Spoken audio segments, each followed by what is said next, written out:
मेरा नाम शिल्पा है। मैं बड़ी मुश्किल से अपनी इज्जत बचाकर वहां से भागी थी। लेकिन जैसे ही मैं अपना बचाव करने के लिए एक छोटे से घर में दाखिल हुई, तो वहां पर वही लड़का वापस मुझे दिखाई दे गया और उसने मुझे पकड़कर मेरे गाल पर एक जोरदार थप्पड़ मारा था, जिसकी आवाज़ पूरे घर में गूंज उठी थी। मेरे मुंह पर पड़ने वाला थप्पड़ बेहद जोरदार था। मैं हैरान नज़रों से सामने खड़े इस जवान लड़के को देख रही थी। उस कमजोर शरीर वाले पागल लड़के के हाथों को देखकर मुझे लगता नहीं था कि वो इतना जोरदार थप्पड़ भी मुझे मार सकता है। मैं सुन पड़ गई थी और अपने गाल पर हाथ रखकर खड़ी रही। मेरे कदम बिल्कुल भी नहीं हिल पा रहे थे। मुझे ऐसा लग रहा था कि मैं एक कदम भी अपनी जगह से हिलूंगी तो चूर चूर हो जाऊंगी। मुझे इस लड़के से थप्पड़ की थोड़ी भी उम्मीद नहीं थी, क्योंकि मैंने इसके साथ हमदर्दी की थी। मुझे नहीं पता था कि मेरी हमदर्दी का बदला ये मुझे थप्पड़ के रूप में देगा। मैं जिंदगी में पहली बार इस लड़के को देख रही थी और मैं इस जगह पर भी पहली बार ही आई थी। वो मुझे कमरे में बंद करके मेरी इज्जत को खराब करने की कोशिश करना चाहता था और मैं बड़ी मुश्किल से अपनी जान छुड़ाकर भागती हुई यहाँ तक पहुंची थी। मगर फिर भी मैं खुद को इससे नहीं बचा पाई थी। यहाँ सबके सामने इसने मुझे थप्पड़ मार दिया था। इसकी असली पहचान क्या थी और ये कौन था? जब मैंने उससे ये सवाल किया, तो उसने मेरे दूसरे गाल पर भी थप्पड़ मार दिया था और कहने लगा कि अब याद आया कि मैं कौन हूँ। मगर मैं उसकी बात का मतलब नहीं समझ पाई थी। मैं उसे कभी नहीं जानती थी। मैंने तो सिर्फ उसकी मदद की थी, लेकिन उसकी बातों से मुझे लग रहा था कि वो मुझे बहुत अच्छे से जानता है। जान पहचान का मतलब ये तो नहीं होता कि सामने वाले पर हाथी उठा दे। वो मुझे ताना देते हुए अंदाज में कह रहा था कि तुम्हें तो मैं छोड़ूंगा नहीं। आज उसका रूप मुझे बिल्कुल ही बदला हुआ लग रहा था। मुझे अभी भी याद नहीं आ रहा था कि वो कौन था और उसका मुझे थप्पड़ मारने की वजह क्या थी। मुझे यही बेहतर लगा था कि मैं वहां से भाग जाऊं, अपनी जान छुड़ा लूं, क्योंकि मैं एक लड़की थी। कोई लड़का मेरी इज्जत पर हाथ डाले या फिर मुझे हाथ उठाए, ये मुझे बर्दाश्त नहीं था। बल्कि ऐसा तो किसी भी लड़की को बर्दाश्त नहीं होगा। मैं चाहती तो उसके खिलाफ कोई एक्शन ले सकती थी, लेकिन मैं ऐसा नहीं कर पा रही थी, क्योंकि मैं अकेली थी। मेरा साथ देने वाला कोई नहीं था। मैं अकेली कुछ कर भी नहीं सकती थी और इस दुनिया में जलील होने का मेरे पास सिर्फ ये पहला मौका नहीं था, बल्कि मैं अपनी ज़िंदगी में कई बार जलील हो चुकी थी और कई लोगों के हाथों थप्पड़ भी खा चुकी थी। कुछ ना करने के बावजूद भी, कोई गलती ना होने के बावजूद भी मुझे कसूरवार ठहरा दिया जाता था और ऐसा बचपन से ही मेरे साथ होता आ रहा था। मैं जयपुर के एक छोटे से शहर की रहने वाली लड़की थी। मैं और मेरी बहन 11 साल के थे जब हमारे पिताजी इस दुनिया से चले गए थे और हमारी जिम्मेदारी हमारे चाचा चाची ने ले ली थी। मैं बहुत ही शांत स्वभाव वाली लड़की थी। मुझे शोर शराबा करना, हंसी मजाक करना बिल्कुल भी पसंद नहीं था। हाँ, मुझे ये पसंद था कि मैं अपने परिवार के साथ खुश रहूं। मुझे पढ़ाई करना बहुत पसंद था। बाहर घूमना, दोस्तों के साथ एंजॉय करना, ये सब कुछ मुझे अच्छा नहीं लगता था। ये तब की बात है जब मैं सिर्फ 12 साल की थी और घर से अपने स्कूल जा रही थी। तब रास्ते में मेरी नज़र एक छोटे बच्चे पर पड़ी थी। वो लगभग 10 साल का था। ठिठुरती हुई ठंड पड़ने के बावजूद भी वो नंगे पैर था। उसने अपने गंदे पैरों में चप्पलें भी नहीं पहने हुए थे और शरीर पर बहुत हल्के से कपड़े थे, जो सर्दी को रोकने के लिए काफ़ी नहीं थे। वो अपनी कमर पर कोई बोरा लाद कर ले जा रहा था। इस बोरे का वजन उस बच्चे से बहुत ज्यादा था। उसने बड़ी मुश्किल से बोरा उठाया हुआ था। उसे इस हालत में देखकर मेरा दिल दुख से भर गया था। मैं किसी की परेशानी नहीं देख सकती थी। ये मेरी सबसे बड़ी कमजोरी थी। मैंने अपने स्कूल के जूते उतारकर उसके पैरों में रख दिए थे और फिर मैं नंगे पैर आगे की तरफ बढ़ गई थी। वो नीचे बैठकर जूते पहन रहा था। मुझे ख्याल आया कि उसके शरीर पर कोई स्वेटर भी नहीं थी। मैं वापस पलटी और अपने स्कूल की ड्रेस की स्वेटर उतारकर उसके हाथ में पकड़ा दी थी। उसने चुपचाप स्वेटर पहन लिया था और आगे बढ़ गया था। आज मेरा लास्ट पेपर था और मैं काफ़ी लेट भी हो चुकी थी, इसलिए मैं वापस घर नहीं जा सकती थी। मैं बिना जूते और स्वेटर के स्कूल चली गई थी। असेंबली के दौरान स्कूल की प्रिंसिपल ने मेरी हालत देखी तो अफसोस से सर हिलाकर मुझे चुपचाप क्लास की तरफ भेज दिया था। उन्होंने ना तो मुझसे कोई सफाई मांगी थी और ना ही मैंने खुद से कोई सफाई देना उनको ठीक समझा था।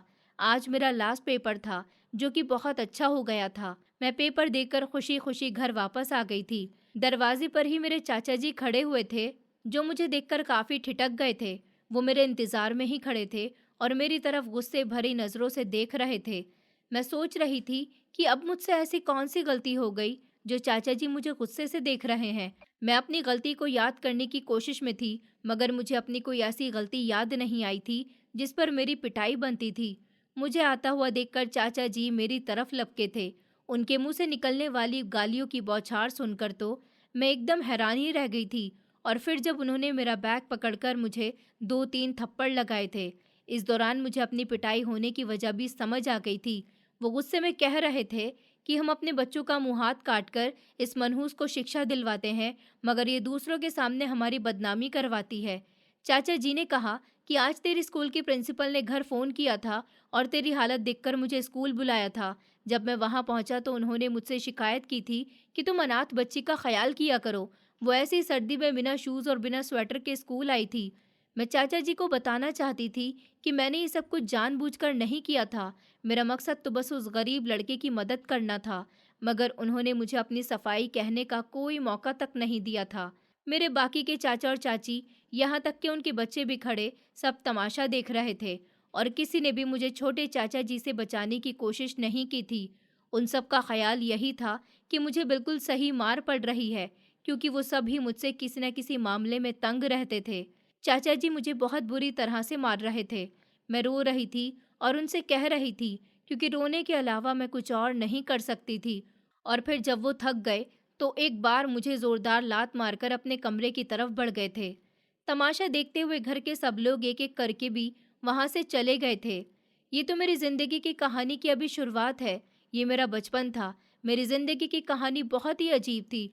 दुख, तकलीफ और परेशानियों में घिरे रहने के बावजूद भी मैं किसी को तकलीफ या दुख में नहीं देख सकती थी। कोई मुझसे मदद मांगे या ना मांगे, मगर मैं उसकी मदद करने के लिए हमेशा से तैयार रहती थी। मेरी इस आदत ने मुझे कई बार परेशानी और मुसीबत में डाल दिया था। मैं अपनी इस आदत से कभी बाज नहीं आई थी। मैं नहीं चाहती थी कि मैं खुद को सुकून में रखूं और दूसरों को परेशानी में रहने दूं। मैं हर इंसान की मदद करने का इरादा रखती थी जो कहीं किसी भी तकलीफ या मुसीबत में होता था। फिलहाल मैं अपने चाचा जी के घर में रहती थी। ये घर काफ़ी बड़ा था, जिसमें मेरे 3 चाचा और उनके परिवार भी रहते थे।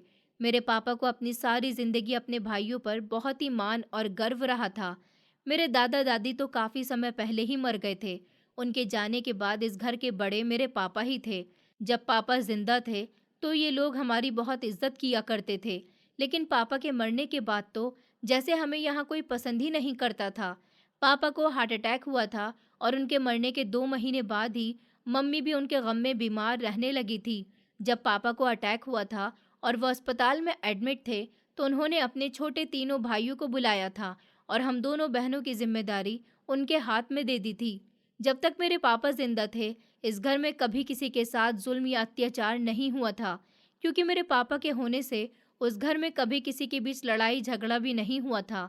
उनको मोहब्बत के साथ रहना पसंद था, इसलिए वो हर किसी के साथ इंसाफ करते थे, जिसकी वजह से कभी घर में लड़ाई झगड़े की वजह पैदा ही नहीं होती थी। वक्त ने ऐसी करवट ली थी, उनकी दोनों बेटियां उनके भाइयों के लिए गले का फंदा बन गए थे। पापा ने मरने से पहले अपने भाइयों से कहा था कि वो उनके परिवार का ख्याल रखें, मगर ऐसा नहीं हो सका था। एक ही घर में रहने और रिश्तेदार होने की वजह से उन पर हमारी जिम्मेदारी लागू हो गई थी।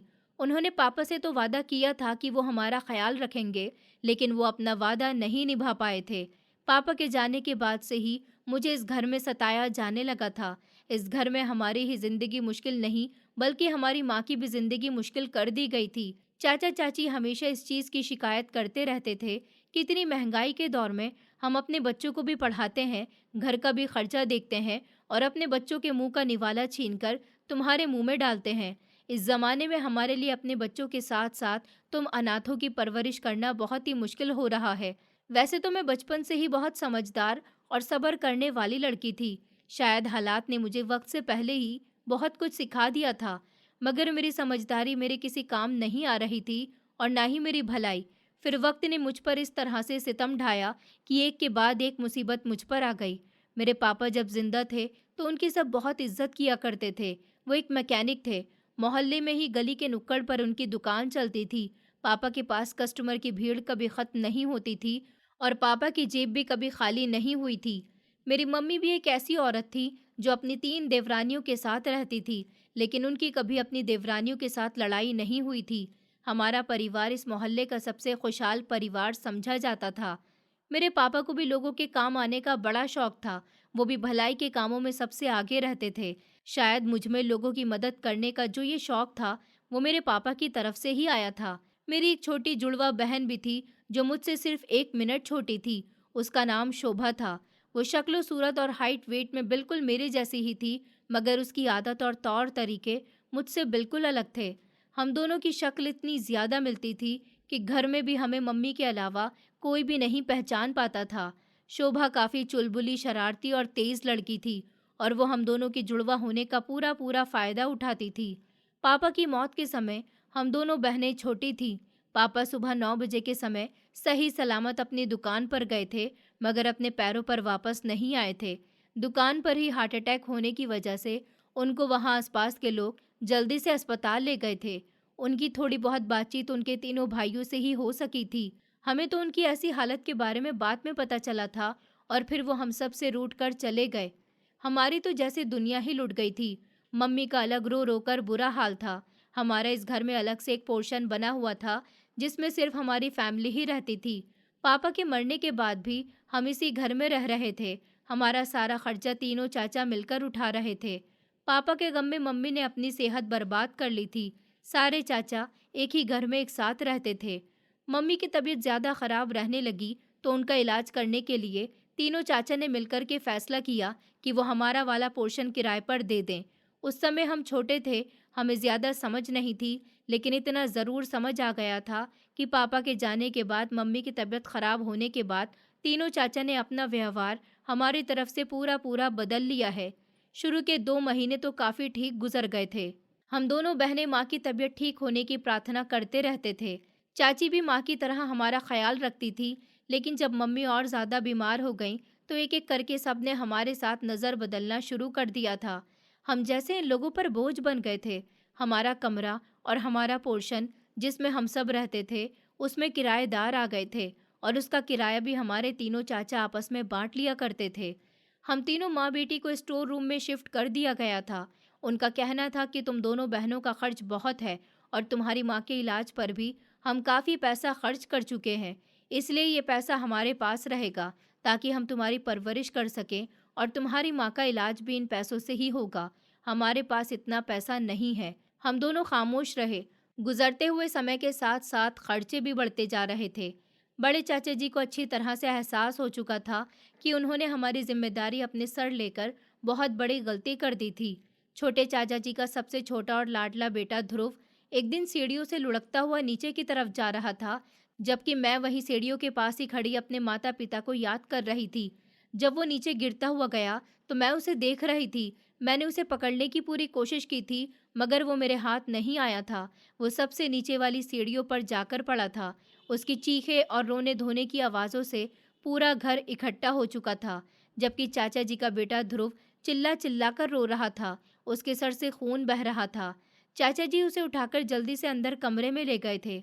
घर के सारे सदस्य भी उनके पीछे चल पड़े थे। चाचा जी ने उसके जख्म पर दवाई लगाकर पट्टी बांध दी थी। सारे बच्चे और बड़े वहां पर मौजूद थे, और हैरान नजरों से ये सब कुछ देख रहे थे, और अंदाजा लगा रहे थे कि इस बार शीतल या शोभा में से किसको मार पड़ने वाली थी। ध्रुव रो रो कर थक गया, तो फिलहाल उसे चुप होना पड़ा था। चाचा जी उससे पूछ रहे थे कि उसे किसने गिराया था। मैं थर थर कांप रही थी। मेरी नजरें ध्रुव की उठती हुई उंगली पर जमी थी।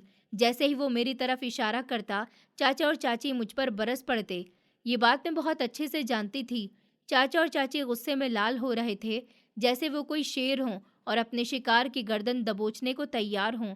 ध्रुव ने अपनी उंगली शोभा की तरफ मोड़ दी थी। चाचा जी ने मेरे बजाय शोभा पर चिल्लाना शुरू कर दिया था, और चाची ने फौरन उसको बालों से पकड़ लिया था। शोभा ने मुझे ऊपर से नीचे तक देखा। ध्रुव का मुंह खुला तो उसने नाम भी शोभा का ही लिया था, जबकि उसको गिराने वाली मैं थी। मैंने उसे जानबूझकर धक्का नहीं दिया था, बल्कि भागकर नीचे जाने की दौड़ में उसे मेरा धक्का लग गया था, और वो सीढ़ियों पर लुढ़कता चला गया था। शोभा अपनी होने वाली हालत का अंदाजा लगा चुकी थी। वो सबको मदद करती हुई नजरों से देख रही थी। मैंने सोचा कि मुझे अपनी बहन को मार पड़ने से नहीं रोकना चाहिए, क्योंकि मैं भी तो उसकी वजह से अनगिनत बार फंस चुकी थी। लेकिन मेरी बहन मेरी वजह से फंसे, ये मुझे बर्दाश्त नहीं था। मैं आगे बढ़कर चाची से बात करने लगी। मैंने उन्हें बता दिया था कि कसूरवार शोभा नहीं बल्कि मैं थी। मैंने वहां पर मौजूद सब लोगों को पूरी बात बता दी थी और ये भी बता दिया था कि मैंने ध्रुव को जानबूझकर चोट नहीं पहुंचाई थी। शोभा के चेहरे पर भी अब थोड़ा सा सुकून झलक गया था, मगर मैं चाचा जी का जवाब सुनकर हैरान रह गई थी। चाचा ने कुछ ऐसा कहा जिसे सुनकर शोभा तो रोने ही वाली थी। वो कहने लगी कि तुम शोभा को बचाने की कोशिश मत करो। सब बहुत अच्छे से जानते हैं कि वो कितनी शरारती है। वो जानबूझकर किसी को धक्का दे सकती है। चाचा जी समेत किसी को भी मेरी बात पर विश्वास नहीं हुआ था। मैं और शोभा 5वीं कक्षा के एग्जाम देकर फ्री हुए थे। बड़े चाचा जी का कहना था कि छुट्टियों में फ्री रहने से बेहतर है कि तुम लोग कोई हुनर सीख लो। मैंने कंप्यूटर का कोर्स करने का सोचा था। मैं एक इंस्टीट्यूट से कोर्स के बारे में जानकारी ले आई थी। मैंने शोभा को भी अपने प्लान के बारे में बता दिया था। मुझे लग रहा था कि उसका ऐसा कोई इरादा नहीं था। मैंने अपने साथ साथ उसका भी एडमिशन फॉर्म जमा करवा दिया था। मम्मी के कहने पर वो भी मेरे साथ जाने लगी थी। वहाँ हमारी कोचिंग में कुछ लड़के भी शामिल थे। मुझे महसूस हुआ था कि शोभा का इंटरेस्ट पढ़ाई से ज़्यादा लड़कों में था। मैंने उस पर ध्यान नहीं दिया था। वक्त गुजरता जा रहा था और हम अपनी पढ़ाई में बिजी हो गए थे। स्कूल में एडमिशन लेने के साथ ही हमारी पढ़ाई के खर्चे भी और ज़्यादा बढ़ गए थे। मैंने एक्स्ट्रा खर्चे पूरे करने के लिए बच्चों को ट्यूशन पढ़ाना शुरू कर दिया था। मैं स्कूल के बाद कुछ घरों के बच्चों को ट्यूशन पढ़ाने के लिए चली जाती थी। इन पैसों में कम से कम मैं अपना खर्चा तो उठाने के काबिल हो गई थी। एक शाम में ट्यूशन पढ़ाकर वापस आ रही थी। आज मुझे देर हो गई थी। रात का अंधेरा फैल चुका था। मैं घर के करीब पहुंच चुकी थी। अपने ख्यालों में खोई हुई पैदल ही चली आ रही थी। अचानक मेरे पीछे कुछ हलचल की आवाज़ सुनाई दी। मैंने पलटकर देखा तो साइकिलों पर सवार कुछ लड़के मेरी तरफ बढ़ रहे थे। उनमें से एक ने नीचे उतरकर मुझे पकड़ लिया था। अब वो सब मिलकर मेरी तरफ आ रहे थे। वो मेरी इज्जत के साथ खेलना चाहते थे। मैं बुरी तरह से डर गई थी और वहां से भागने की कोशिश कर रही थी, लेकिन वो 4-5 लड़के मुझे भागने का मौका ही नहीं दे रहे थे। मैं रो रही थी, लेकिन अपना बचाव नहीं कर पा रही थी। मैंने बड़ी मुश्किल से अपने आप को बचाने की कोशिश की थी। मैं अकेली थी और वो ज्यादा थे। मैं उनसे अपने आप को बचाने के लिए बचाओ बचाओ जोर जोर से चिल्ला रही थी, ताकि कोई आ जाए और मुझे बचा ले। तभी वहां पर एक बूढ़े अंकल आ गए और उनको देखकर वो सभी लड़के अपनी साइकिल पर बैठकर वहां से भाग गए। मैं बड़ी मुश्किल से अपनी हालत को ठीक करती हुई वहां से निकली थी। मुझे कुछ समझ ही नहीं आ रहा था कि वो लड़के कौन थे और मेरे साथ जबरदस्ती क्यों कर रहे थे। मैं वापस अपने घर की तरफ चल पड़ी थी। मैं घर पहुंची तो मम्मी मेरी हालत देखकर हैरान रह गई थी। वो परेशानी से मेरी तरफ बढ़ी और पूछने लगी कि क्या हुआ है बेटी। मैंने उनको बता दिया था कि कुछ लड़के थे जो मेरे साथ सुनसान जगह देखकर जबरदस्ती कर रहे थे, लेकिन फिर एक बूढ़े अंकल के आ जाने से वो लोग डर के मारे भाग गए और मैं भी वहां से भाग आई। शोभा भी घर पहुंची ही थी। वो भी मेरी हालत देखकर हैरान रह गई। मैंने उसे उन लड़कों के बारे में बताया तो वो पूछने लगी कि वो लड़के देखने में कैसे थे। उसने मुझे कुछ लड़कों का हुलिया बताया कि क्या वो दिखने में इस तरह के थे। मैं इतनी बुरी तरह से डर गई कि मैंने किसी को भी ज्यादा गौर से नहीं देखा था और उन सब ने मुझे घेर लिया था। मैं घबराहट की वजह से भागने का रास्ता देख रही थी, इसलिए उनमें से किसी का भी चेहरा मुझे ठीक से याद नहीं था। मेरी बात सुनकर शोभा जोर जोर से हंसने लगी थी। उसने मुझे बताया था कि वो उसके दोस्त थे और उसके साथ प्रैंक करना चाहते थे, लेकिन उन्होंने मुझे शोभा समझकर मेरे साथ ये मजाक किया था। दरअसल शोभा ने कुछ लड़कों को अपना दोस्त बनाया हुआ था और वो ज्यादातर उनके साथ रहती थी और उनसे फोन पर बातें करने में ही लगी रहती थी। मैं बड़ी मुश्किल से अपनी इज्जत बचाकर आई थी। मुझे उसकी बात पर बहुत गुस्सा आया था। मैंने अपने गुस्से पर काबू पाते हुए कहा कि तुम्हें शर्म नहीं आई ये सब करते हुए। तुम्हारे दोस्त इतने घटिया हैं कि तुम्हारी इज्जत को लेकर तुम्हारे साथ मजाक कर रहे हैं। शोभा खामोश हो गई, लेकिन मैं उसे गुस्से में ये सब कहकर अपने कमरे की तरफ बढ़ गई थी। मैंने शोभा की इन हरकतों के बारे में मम्मी को नहीं बताया था। मैं उनको उसकी हरकतें बताकर और भी ज्यादा बीमार नहीं करना चाहती थी। शोभा तो पढ़ाई छोड़ चुकी थी। वो न जाने किस तरह की हरकतों में शामिल हो गई थी। सारा दिन सहेलियों के घर जाने के बहाने वो घर से बाहर ही समय गुजारती थी और रात को देर से घर वापस आती थी। वो मुझे अक्सर अलग अलग लड़कों के साथ दिखाई देती थी। न जाने उसने कितने लड़कों को अपने धोखे में रखा हुआ था। मैंने उसे कई बार समझाने की कोशिश की थी, मगर वो मेरी बात को कभी सीरियस ही नहीं लेती थी। मैं अपनी पढ़ाई में बिजी रहती थी। मैंने अब बीए कंप्लीट करने के बाद यूनिवर्सिटी में एडमिशन ले लिया था। मैं अपनी पढ़ाई का खर्चा खुद उठाती थी। मैं इतना कमा लेती थी कि अपना, मम्मी और शोभा का खर्चा खुद उठा सकूं। मैं चाचाओं पर और बोझ नहीं बनना चाहती थी। हालांकि मैं मम्मी को लेकर दोबारा से अपने कमरे में चली गई थी। मैं अनूप का बेचैनी से इंतजार कर रही थी। आज मेरा यूनिवर्सिटी में आखिरी दिन था। मैं उसे अपनी मम्मी से मिलवाना चाहती थी। अनूप और मैं एक दूसरे को पसंद करते थे। वो मेरी ही यूनिवर्सिटी में पढ़ता था। उसकी और मेरी फ्रेंडशिप की शुरुआत यूनिवर्सिटी में हुई थी। वो मुझे पसंद करने लगा था और मेरे काफ़ी क्लोज हो गया था, पर मैं उसे सिर्फ एक दोस्त की हैसियत से देखती थी। वो मेरे लिए रोज़ कैंटीन से कुछ न कुछ खाने का ले लिया करता था। उसकी माँ के मरने के बाद से ही वो ज़्यादातर बाहर का खाना खाया करता था। वो मेरी बहुत केयर करता था और उसकी इस बात ने ही मुझे काफ़ी इम्प्रेस किया हुआ था। वो भी मेरी तरह किसी को दुख और तकलीफ में नहीं देख सकता था। गुजरते समय के साथ मैं भी उसे पसंद करने लगी थी। मैं आज पहली बार उसके साथ होटल में आई थी। मैं उसके बर्थडे के दिन को बहुत स्पेशल बनाना चाहती थी। उसे मेरा बर्थडे सरप्राइज अच्छा लगा था। वो खुश हुआ था और उसने मेरे लिए कुर्सी खींचकर मुझे बैठने का इशारा किया था। और फिर मैंने केक पर मोमबत्ती सजाई थी। उसने मेरा हाथ पकड़कर केक कट किया था। वो बहुत ही खुश हो रहा था। उसे विश्वास नहीं हो रहा था कि मुझे उसकी बर्थडे याद थी।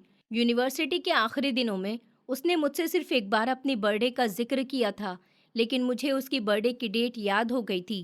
केक कट करने के बाद हमने खाना खाया था। हम खाना खाने में बिजी थे कि पीछे से मुझे कोई शोर सुनाई दिया था। मैंने पीछे पलटकर देखा तो होटल के वेटर किसी लड़के को धक्के मारकर बाहर निकालने की कोशिश कर रहा था। मैं और अनूप भी ये तमाशा देखने के लिए चले गए थे। वो लड़का कोई भिखारी था। वो लड़का भागकर जल्दी से मेरे पीछे छुप गया था। मैं उसे देखकर घबरा गई थी और उससे दूर होने लगी थी। उसके कपड़े बहुत फटे पुराने और गंदे थे। उसके लंबे बाल उसकी गर्दन तक आ रहे थे। मुझे वो नशे में लग रहा था, लेकिन एक अजीब बात ये थी कि वो लगातार मुझे देख रहा था। अनूप ने उसे मुझसे दूर किया था और होटल से खाना खरीद कर उसको दे दिया था। वो ज़मीन पर ही बैठकर जल्दी जल्दी खाना खाने लगा था। उस दिन के बाद भी वो लड़का मुझे कई जगहों पर दिखाई दिया था। उसकी आंखों में कुछ ऐसा था जो हर बार चौंका दिया करता था। वो भी मुझे देखते ही हर बार पहचान लेता था और बड़ी इज्जत भरी नज़रों से देखता था। मैं अनूप को अपनी मम्मी से मिलवाने के लिए लेकर आई थी। मम्मी अनूप से मिलकर खुश हुई थी क्योंकि उनको अनूप पसंद आ गया था। वो एक शरीफ और इज्जतदार परिवार का सदस्य था। मम्मी उससे मिलकर बेफिक्र हो गईं कि ठीक है, उनकी बेटी ने किसी गलत लड़के का चुनाव नहीं किया, बल्कि लड़का बहुत अच्छा है। मम्मी ने कहा था कि वो जल्द ही अनूप के भाइयों से मिलना चाहती हैं।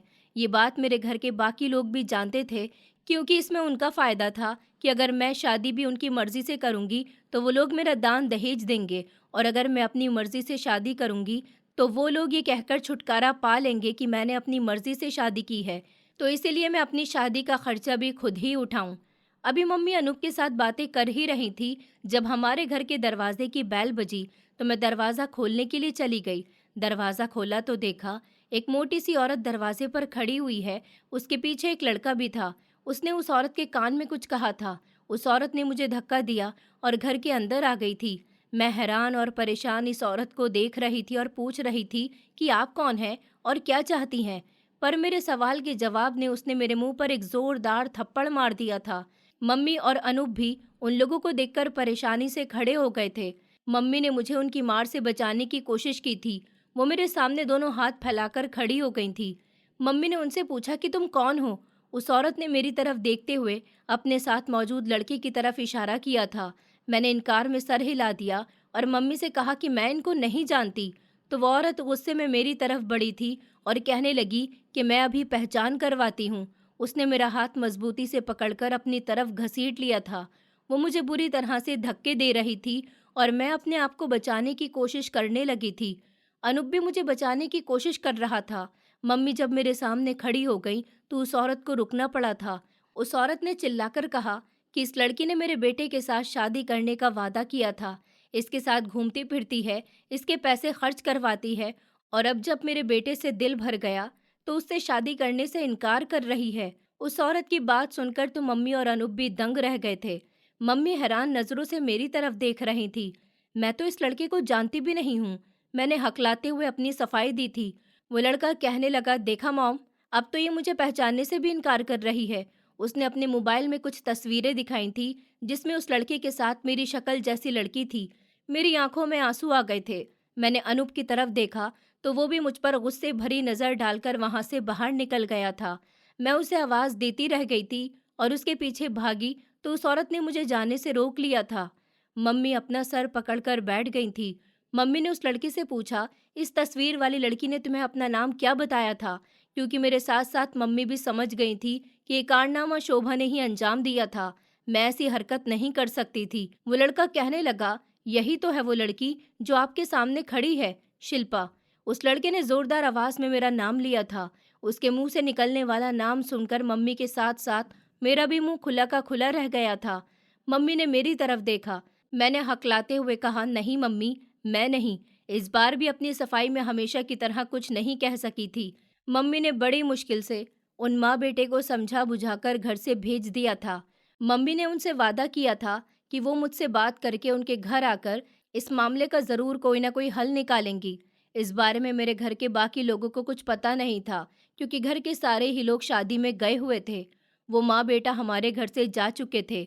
मम्मी मेरी तरफ पलटी थी। मम्मी ने बड़ी मुश्किल से आवाज़ निकाल कर कहा था, ये सब क्या है शिल्पा? मैंने कहा, मम्मी, मैंने कुछ नहीं किया है। मैं खुद भी बहुत परेशान हूँ। मैं तो इस लड़के को और उसकी माँ को जानती तक नहीं हूँ। मम्मी ने कहा, लेकिन इन लोगों ने तो तुम्हारा नाम लिया है। मम्मी अपने सीने पर हाथ रखकर बैठती चली गई थी। मैं मम्मी की तरफ लपकी। मम्मी को आवाज़ देकर उन्हें कंधों से पकड़ा तो उन्होंने मुझे धक्का देकर खुद से दूर कर दिया था। मम्मी मुझ पर विश्वास नहीं कर रही थी। मेरी आंखों में आंसू आ गए थे। मैं जल्दी से बाहर की तरफ आ गई थी। घर में कोई नहीं था। मैंने जल्दी से सामने वाली मोनिका आंटी को घर बुलाया था। उनके पति गाड़ी निकाल चुके थे। मैंने मोनिका आंटी के साथ मिलकर मम्मी को गाड़ी में बिठाया था। मम्मी बेहोश हो चुकी थी। हम उन्हें लेकर अस्पताल पहुंचे, जहां उन्हें इमरजेंसी में एडमिट कर लिया गया था।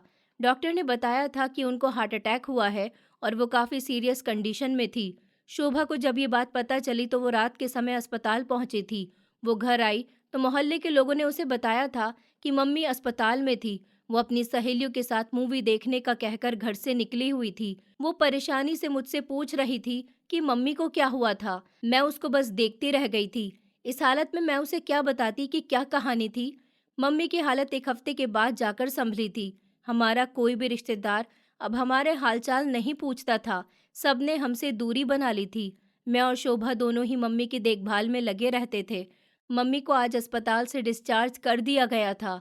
मैं मम्मी को लेकर घर में दाखिल हुई तो मम्मी ने एक ठंडी सांस भरी थी।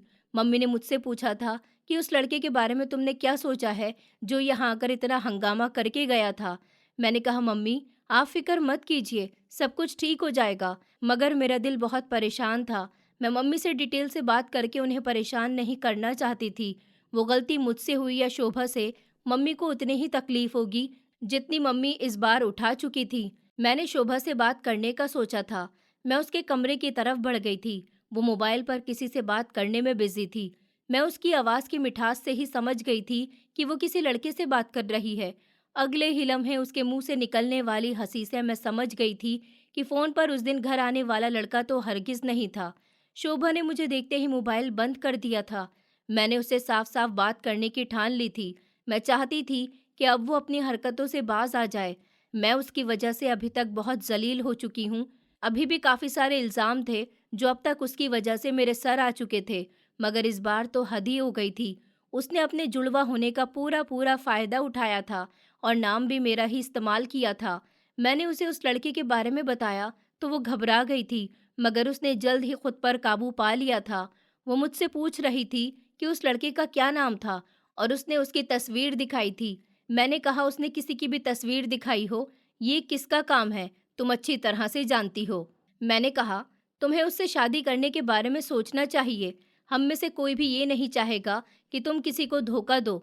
मैंने बड़े साफ अंदाज में उसे समझाने की कोशिश की थी क्योंकि वो लड़का मेरी बहन से मोहब्बत करता था और उसकी मोहब्बत में आकर अब तक उस पर काफ़ी सारा पैसा भी खर्च कर चुका था और उसके साथ शादी करने के सपने भी देख चुका था। उससे उसकी बेवफाई बर्दाश्त नहीं हो रही थी। शोभा ने कहा कि नहीं, ऐसा कुछ नहीं है, वो और उसकी माँ झूठ बोल रहे हैं। मैं उसके साथ शादी नहीं करूंगी। मतलब वो अभी भी मुकर रही थी। शोभा ने बताया कि वो लड़का काफ़ी सारी लड़कियों के साथ फ्लर्ट कर चुका है। वो उसके पीछे खुद पड़ा था और मेरी बहन ने जब उसे इनकार किया तो उसने उसे मम्मी से शिकायत करने की धमकी दी थी। मैं तो शोभा की बात सुनकर दंग ही रह गई थी। मम्मी मुझसे बार बार पूछ रही थी कि इस लड़के से तुम शादी कर लो और अनूप को इनकार कर दो, क्योंकि इस लड़के से अगर तुमने शादी नहीं की तो इसकी माँ हमें बदनाम करने में कोई कमी नहीं छोड़ेगी।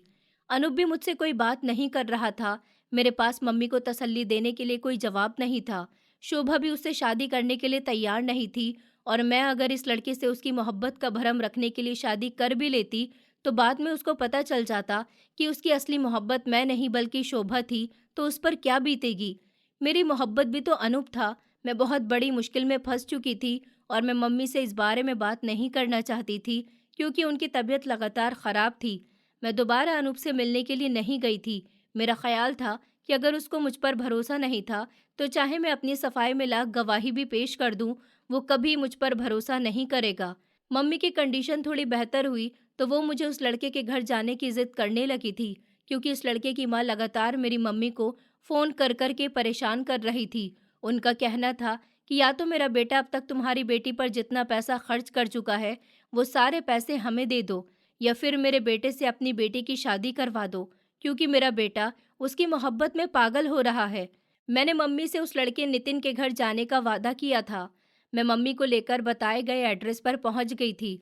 मैंने उसकी माँ को सारी बात समझा दी थी और ये भी बता दिया था कि शोभा आपके बेटे से शादी करने के लिए बिल्कुल भी तैयार नहीं थी। मम्मी भी जान गई थी कि शोभा ने मेरा नाम इस्तेमाल किया था। उससे किसी अच्छे की उम्मीद भी नहीं थी, क्योंकि वो ऐसा कर सकती थी। नितिन की माँ ने आंखों में आंसू उतार कर मेरी माँ के सामने हाथ जोड़ दिए और कहा, देखो बहन, मेरा बेटा तुम्हारी बेटी की मोहब्बत में पागल हो रहा है। उसका कहना है कि उसे शिल्पा ही चाहिए। अगर उसकी शादी आपकी बेटी के साथ नहीं हुई तो वो अपनी जान दे देगा। वो हमारे आगे हाथ जोड़कर रिक्वेस्ट कर रही थी कि हम उनके बेटे की जान बचा लें। इस रास्ते का इकलौता सॉल्यूशन शादी करना ही था। अब ये शादी सिर्फ मुझे ही करनी थी, क्योंकि मेरी बहन की शक्ल मुझसे मिलती थी। मैं उनकी आंखों में आने वाले आंसू और जुड़े हुए हाथ देख नहीं पाई थी और नितिन से शादी करने के लिए तैयार हो गई थी। 2 दिन के बाद शादी की तारीख रख दी गई थी। मैं मम्मी को लेकर वापस घर आ गई थी। शोभा को मेरी नितिन से शादी के बारे में पता चला तो वो बेचैन हो गई। मुझे समझा रही थी कि वो लड़का इस काबिल नहीं है कि उससे शादी की जाए। मैं खामोशी से उसकी बात सुनती रही। मैं फैसला कर चुकी थी, उस लड़की की जान की खातिर मुझे उससे शादी करनी ही थी। 2 दिन बाद मैं मम्मी को लेकर नितिन के घर चली गई थी। हमने अभी अपने रिश्तेदारों को इस बारे में नहीं बताया था। मम्मी का इरादा था कि शादी होने के बाद हम सारे रिश्तेदारों को बता देंगे। हम उनके घर के करीब पहुंचे तो घर के बाहर लगी भीड़ देखकर हम कुछ हैरान हो गए थे। नितिन के घर के बाहर तो बहुत भीड़ लग रही थी। सब लोग सफ़ेद कपड़ों में शामिल थे। ये देखकर तो मेरी टांगें ही कांप रही थी। जैसे ही हम घर के अंदर दाखिल हुए तो वहाँ शादी का फंक्शन नहीं बल्कि अर्थी रखी हुई थी। वहाँ मौजूद लोगों ने बताया कि नितिन ने अपनी जान ले ली थी। वो शोभा के सिवा किसी और से शादी के बारे में सोच भी नहीं सका। मैं और मम्मी बेहद अफसोस भरी कंडीशन में घर वापस लौट आए थे। मम्मी ने न जाने पूरे रास्ते कैसे हौसला किया था, वो घर आते ही गिर गई थी। मैं मम्मी की तरफ लपकी थी। शोभा भी उस समय घर में ही मौजूद थी। हम मम्मी को लेकर अस्पताल पहुंचे थे तो शोभा मुझसे पूछ रही थी कि वहाँ क्या हुआ था। मैंने गुस्से भरी नज़र उस पर डाली थी और उसे बताया कि तुम्हारी वजह से एक लड़के ने अपनी जान दे दी है। उसकी माँ का रो रो कर बुरा हाल हो रहा है और यहाँ हमारी मम्मी भी अस्पताल में पड़ी हैं। मम्मी को इस बार होने वाला हार्ट अटैक जानलेवा साबित हुआ था। डॉक्टर ने आकर मम्मी की मौत की खबर हम तक पहुंचाई थी तो मैं कांप कर रह गई थी। मुझे विश्वास नहीं हो रहा था कि मम्मी हमें इतनी जल्दी छोड़कर चली गई थी। शोभा की कंडीशन भी मुझसे अलग नहीं थी। वो भी सन्नाटे की हालत में बैठी थी। मम्मी के बिना मेरा घर में दिल नहीं लगता था। शोभा का भी यही हाल था। उसे मम्मी की मौत का दुख था, मगर वो अभी भी सुबह की निकली रात को ही घर आती थी, बल्कि अब तो वो सारी रात घर से बाहर भी गुजार देती थी। मैंने नौकरी के लिए कुछ जगहों पर अप्लाई किया था। कुछ दिन के बाद मेरी नौकरी शहर के करीब के इलाके में ही लग गई थी। मैं नौकरी के लिए इस इलाके में आ गई थी। मैंने किराए पर एक छोटा सा घर ले लिया था, क्योंकि अब मैं अकेली थी। मेरे रिश्तेदार तो वैसे भी हमारी कोई खैर खबर नहीं रखते थे और ना ही रखना चाहते थे। एक दिन मैं भी नौकरी करके घर वापस आई थी कि मुझे दरवाजे पर दस्तक की आवाज़ सुनाई दी। मैंने घर का दरवाज़ा खोला तो सामने कोई लड़का खड़ा हुआ था। वो लड़का मुझे देखते ही रोने लग गया था। वो बहुत ही डरा हुआ और घबराया हुआ लग रहा था। वो बार बार ऐसे पीछे पलटकर देख रहा था जैसे कोई उसके पीछे लगा हुआ हो। वो कहने लगा कि मुझे छुपा लो, मेरे पीछे कुछ लड़के पड़े हुए हैं, वो मुझे बुरी तरह से मार रहे हैं। वो लड़का बिल्कुल पागलों जैसी हरकतें कर रहा था और मुझसे बहुत ज़्यादा मदद मांग रहा था। मैं घर में अकेली रहती थी और एक जवान लड़की थी। मैं इस लड़के को अपने घर में घुसाकर किसी मुसीबत में नहीं पड़ना चाहती थी। मैं उसे मना करने ही वाली थी कि उस लड़के ने मेरे आगे हाथ जोड़ दिए थे। इस तरह मैंने उसकी हालत को देखकर उसे घर में जगह दे दी थी। मैंने उसे आंगन में सोफे पर लेटने को जगह दे दी थी और मैं खुद अपने कमरे में आ गई थी। मैंने कमरे का दरवाज़ा अच्छे से बंद कर लिया था, लेकिन मैं बार बार कमरे की खिड़की से उसे देख रही थी। वो बुरी तरह से डरा हुआ था और बस खामोशी से सोफे पर बैठा रहा। अब वो और दूसरे तीसरे दिन रोता हुआ और शिकायत करता हुआ मेरे घर के दरवाजे पर आ जाता था। उसका यही कहना था कि कुछ लोग मुझे पागल कहते हैं और मेरे साथ मारपीट करने लग जाते हैं। मेरा कोई सहारा नहीं है, मुझे अपने घर में जगह दे दो। उसकी मदद करना एक अलग बात थी, लेकिन मैं उसे रोज़ अपने घर में पनाह नहीं दे सकती थी। एक दिन वो मेरे घर में छुपा हुआ था, तो बाहर दरवाजे पर ज़ोर-ज़ोर से दस्तक हुई। मैंने दरवाज़ा खोल कर देखा, तो बाहर ढेर सारे लोग खड़े हुए थे। उन्हें देखकर मेरे होश उड़ गए थे। वो सब अजीबो-गरीब एक्सप्रेशन दे रहे थे। मेरे पड़ोस में रहने वाली एक आंटी ने लोगों को बताया था कि कुछ देर पहले ही उन्होंने मेरे घर में एक लड़के को दाखिल होते हुए देखा था। मोहल्ले के लोग पहले भी कई बार इसे मेरे घर में दाखिल होते हुए देख चुके थे। वो मुझसे पूछ रहे थे कि मेरा इस लड़के से क्या रिश्ता है। वो सब जानते थे कि मैं अकेली रहती हूँ और जवान लड़की हूँ। मेरे घर में इस तरह से जवान लड़के का दाखिल होना बिल्कुल भी ठीक नहीं था। ये शरीफों का मोहल्ला था। उन लोगों का कहना था कि हम सबके घर में भी जवान बेटियां मौजूद हैं। इस तरह की हरकतें यहाँ नहीं चल सकती। मैं तो इन लोगों की शक्ल ही देखती रह गई थी। मैंने इनको बताया था कि जैसा वो लोग सोच रहे हैं वैसा कुछ भी नहीं है। मैंने उनको अपनी बेगुनाही का विश्वास दिलाने की पूरी पूरी कोशिश की थी। मैंने उन लोगों को उसके मेरे घर में आकर छुपने की वजह भी बता दी थी। वो लड़का भी बाहर निकलकर सामने आ चुका था। मोहल्ले के लोग उस लड़के से बात करना चाहते थे, देखना चाहते थे कि मेरी बात में कितनी सच्चाई थी। लेकिन जब उस लड़के ने उनसे बात करना शुरू किया तो मेरे होश ही उड़ गए थे। मोहल्ले के लोग मुझे गुस्से से घूर रहे थे। मेरे पास मेरी बेगुनाही साबित करने के लिए कोई सबूत नहीं था। मोहल्ले की कुछ आंटियां धीरे धीरे मुझे घूरती हुई मेरे करीब आने लगी थी। अभी वो मेरे करीब ही आती, पीछे से किसी ने आवाज दी थी। कोई भिखारी था, जिसे देखकर सब लोग पीछे की तरफ पलट गए थे। वो भीख मांगने के लिए आया करता था। इस इंसान को देखकर मैं हैरानी रह गई थी। वो वही था जिसे कुछ समय पहले होटल में मार पड़ने से बचाया था। वो अपने उन्हीं गंदे कपड़ों में शामिल था। शायद वो बहुत ईमानदार और गरीब भिखारी था, इसीलिए लोग अपने अपने घर से लाकर उसे खाना दे रहे थे, तो कोई अपनी जेब से पैसे निकालकर उसे देने में बिजी हो गया था। उसकी नज़र जब मुझ पर पड़ी तो वो भी मुझे पहचान गया था। वो मुझसे बड़ी इज्जत से मिला था। मोहल्ले के सब लोगों को बताया कि मैं इस लड़की को जानता हूँ। ये लड़की तो बहुत शरीफ और पवित्र है। उसने जब मोहल्ले के लोगों के सामने मेरी तारीफ की तो मोहल्ले के सभी लोग शर्मिंदा होने लगे थे और मुझसे माफ़ी मांगने लगे। और उस भिखारी ने उस लड़के के बारे में भी बताया जो मेरे साथ घर में था। उसने बताया कि ये लड़का दिमाग से ठीक नहीं है, ये कभी भी कुछ भी बोल देता है, हाँ ये पागल है और लोग इसे तंग करते हैं। सब लोग मुझसे माफ़ी मांगते हुए कहने लगे कि हमें शर्मिंदगी हो रही है, इस लड़के की वजह से हमने आपको दोषी समझा। उस पागल लड़के को मोहल्ले के लोगों ने मेरे घर से निकाल दिया था और उससे कहा था कि वो आइंदा मुझे तंग ना करे। मैंने सबको माफ़ कर दिया था। वो सब लोग चले गए तो मैं भी अपने घर के अंदर आ गई। मैं उस भिखारी के बारे में जानना चाहती थी। उसने बताया कि यहाँ के लोग उसकी बहुत इज्जत करते हैं, उसको बाबा कहकर बुलाते हैं। मैंने पूछा, लेकिन उस दिन होटल में आपके साथ इतना बुरा सलूक क्यों हो रहा था? वो बताने लगा कि वहाँ के लोग मुझे नहीं पहचानते और उस दिन मैंने सच में चोरी की थी। ये सुनकर मैं हैरान रह गई थी। मगर क्यों? मेरे मुंह से जल्दी से निकला था। उस लड़के ने जल्दी से एक रुमाल लिया और उससे अपना चेहरा साफ किया और ऊपर के कपड़े भी उतार दिए थे, जिसके अंदर उसने अच्छे और साफ सुथरे कपड़े पहने हुए थे। उसका चेहरा, जो कि अभी तक काला और गंदा लग रहा था, लेकिन अब बिल्कुल साफ और गोरा हो चुका था। उसका रूप तो पूरी तरह से बदल गया था। मैं तो उसे देखकर हैरान रह गई थी। उसने मुझे बताया कि मैं खुफिया पुलिस से हूँ। मुझे मुजरिम के करीब होने के लिए ऐसा हुलिया अपनाना पड़ता है। मैं कई साल से खुफिया मिशन पर हूँ, इसीलिए इस हुलिये में रहता हूँ। यहाँ गरीब लोग रहते हैं और वो किसी न किसी वजह से बहुत ज़्यादा परेशान रहते थे। मैंने अपना रूप बदला और बाबा बनकर उन लोगों की मदद की थी और उनके मैटर सॉल्व कर दिए थे। तभी से यहाँ के लोग मुझे बाबा मानने लग गए थे।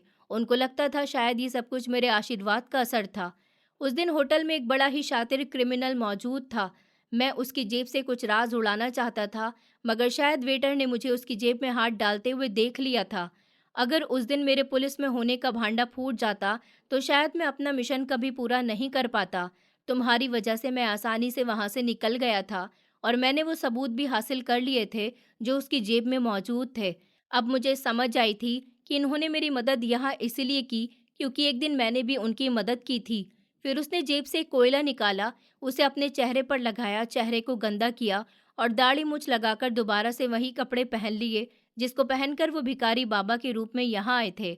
फिर वो मुझे थैंक यू कहते हुए वहां से बाहर निकल गए थे। मुझे शहर में रहते हुए काफ़ी समय गुजर चुका था। मुझे अपने ऑफिस में जमा करवाने के लिए कुछ डॉक्यूमेंट्स की ज़रूरत थी। मुझे वो लेने के लिए अपने पुराने घर जाना पड़ा था। मैं अपनी बहन की भी कोई परवाह नहीं करती थी। मुझे नहीं पता था कि वो कहाँ थी और क्या करती थी, क्योंकि वो अपनी मर्जी की मालिक थी। मैं जब अपने घर गई, मैंने दरवाज़ा खटखटाया तो दरवाज़ा खोलने वाले इंसान को देखकर मैं हैरान रह गई थी। वो वही लड़का था जो मेरे किराए के घर में आकर छुप जाता था, वही पागल लड़का। मैं हैरानी से उसे देख रही थी, जबकि वो मेरी हैरानी पर हैरान था। कुछ लम्हों के बाद मेरी हैरानी गुस्से में बदल गई थी। मैंने कहा, तो क्या मेरी बहन ने तुम्हें वहां पर मेरे पीछे भेजा था ताकि मैं इधर भी सुकून से न रह सकूं? वो लड़का कहने लगा कि नहीं, ऐसा कुछ नहीं है, आप अंदर आ जाइए, मैं आपको सारी बात बताता हूँ। मैंने अंदर जाने से साफ इनकार कर दिया था। मैंने कहा, पहले तुम शोभा को बुलाओ, क्योंकि वो कहाँ है, तभी मैं अंदर आऊंगी। वो मेरी बात सुनकर शर्मिंदा हो गया था। उसने आवाज़ देकर शोभा को बुला लिया था। शोभा आई तो मुझे घर के अंदर बुलाकर ले गई थी। आज मैं शोभा से भी सारे हिसाब बराबर करना चाहती थी। मैंने अंदर जाकर शोभा के गाल पर एक जोरदार थप्पड़ मारा था। वो हैरान रह गई थी। मैंने कहा, तुमने मुझे कभी सुकून से रहने नहीं दिया।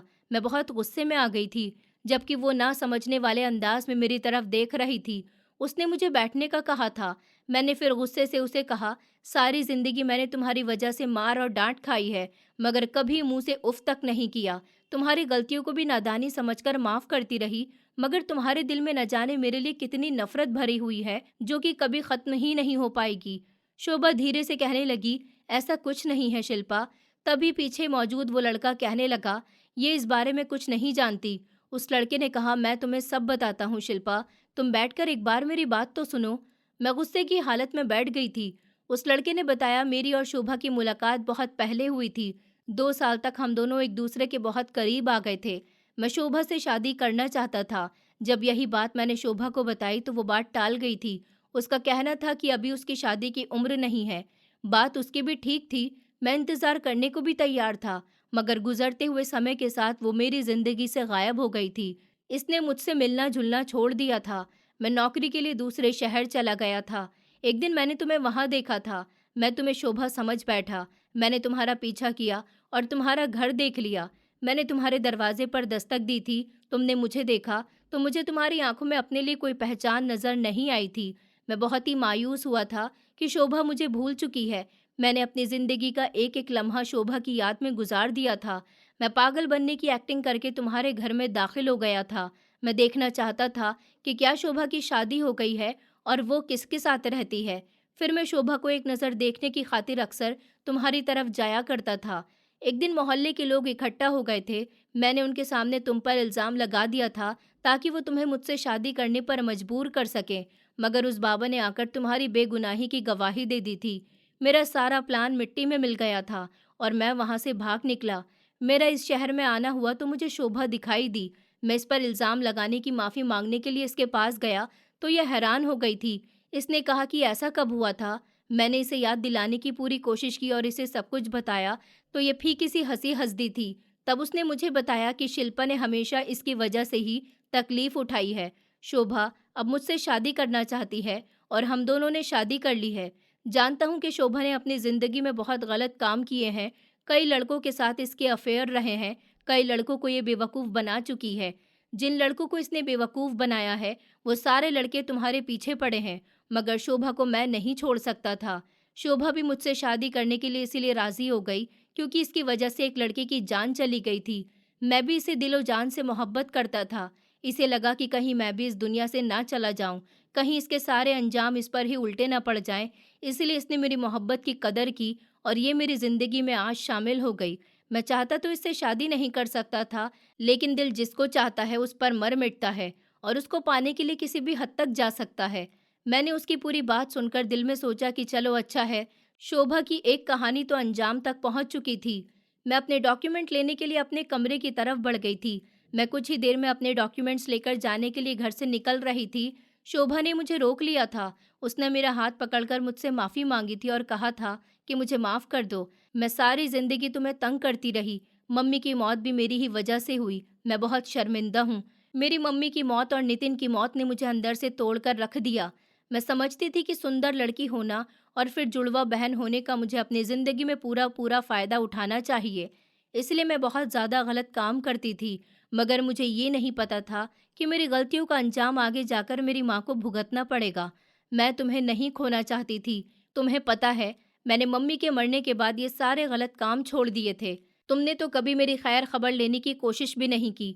मैं जानती थी कि तुम मुझसे नाराज़ हो। मैं जानती थी कि जिन लोगों को मैं बेवकूफ़ बना चुकी हूँ, वो मेरी वजह से तुम्हें तकलीफ़ दे रहे हैं। मेरे अंदर भी इतनी हिम्मत नहीं थी कि मैं तुम्हारा सामना कर सकूं, लेकिन मुझे आज बहुत सुकून मिला कि तुम खुद यहाँ पर आईं और मुझे तुमसे माफ़ी मांगने का मौका मिला। उसकी माफ़ी ने मेरे दिल को अंदर से नरम कर दिया था। मैंने उसे माफ़ कर दिया। सबसे अच्छी बात ये थी कि उसका घर बस गया था। ये लड़का मोहित जो मेरी बहन से शादी कर चुका था, मैं इसकी एहसानमंद हूँ कि इसने मेरी बहन की इतनी गलतियाँ देखने के बावजूद भी इससे मोहब्बत की और इसे अपनी ज़िंदगी में शामिल किया और इसे सुधरने का मौका दिया। मैं अब घर से बाहर निकलने जा ही रही थी, तभी दरवाजे पर मैंने अनूप को देखा। उसे देखकर मैं हैरान रह गई थी। वो शर्मिंदगी से मेरे पास आकर खड़ा हो गया था। मैं आंखें फाड़ फाड़ कर उसे देख रही थी। उसने कहा, शिल्पा, मुझे माफ़ कर दो। मुझे नहीं पता था कि तुम्हारी कोई जुड़वा बहन भी है। अनूप इतने विश्वास के साथ कह रहा था कि मुझे उसकी बात पर विश्वास हो गया था। उसने मुझसे माफ़ी मांगी थी। शिल्पा, मुझे माफ़ कर दो।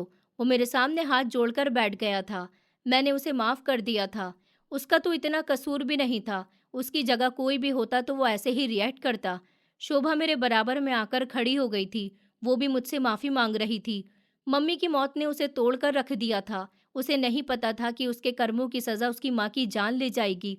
उसने कहा, अगर मुझे पता होता कि हालात इस कदर बिगड़ जाएंगे तो मैं कभी भी इस रास्ते पर नहीं चलती। इस दुनिया में मेरी एक ही बहन तो बची है। उसने मुझे बताया कि जिस दिन उन लड़कों ने तुम्हें छेड़ा था, तब मैं तुम्हारी हालत पर काफ़ी हंस रही थी। फिर मेरे दिमाग में ख्याल आया था कि मैं अपनी शक्ल और तुम्हारे नाम का फ़ायदा उठा सकती हूँ, इसलिए मैंने अपनी जुड़वा बहन के बारे में लोगों को बताना छोड़ दिया था। मैं अपने दोस्तों को भी अपनी इकलौते होने के बारे में बताया करती थी। इस वजह से ही तुम अक्सर मुश्किल में फंस जाती थी कि मेरी वजह से तुम सारी ज़िंदगी मुश्किलों में फंसी रहीं। वो शर्मिंदा होकर मुझसे माफ़ी मांग रही थी। मैंने उसे अपने गले लगा लिया था और कहा था कि बस एक बात का ख्याल रखना कि आइंदा किसी से भी तुम्हारी पहली मुलाकात हो, तुम उसे सबसे पहले अपनी जुड़वा बहन के बारे में बता देना। मेरी बात सुनकर वो हंसने लगी थी और मैं भी हंस दी थी। अनूप ने मेरे साथ शादी कर ली थी और इस तरह सारी गलतफहमियां दूर हो गई थी। दोस्तों, उम्मीद करती हूँ आपको हमारी कहानी पसंद आई होगी। कहानी पसंद आई है तो वीडियो को लाइक करें, चैनल पर नए हैं तो चैनल को सब्सक्राइब करें और हाँ, नोटिफिकेशन बेल को ज़रूर दबाएं ताकि अगली अपडेट सबसे पहले आपको मिले।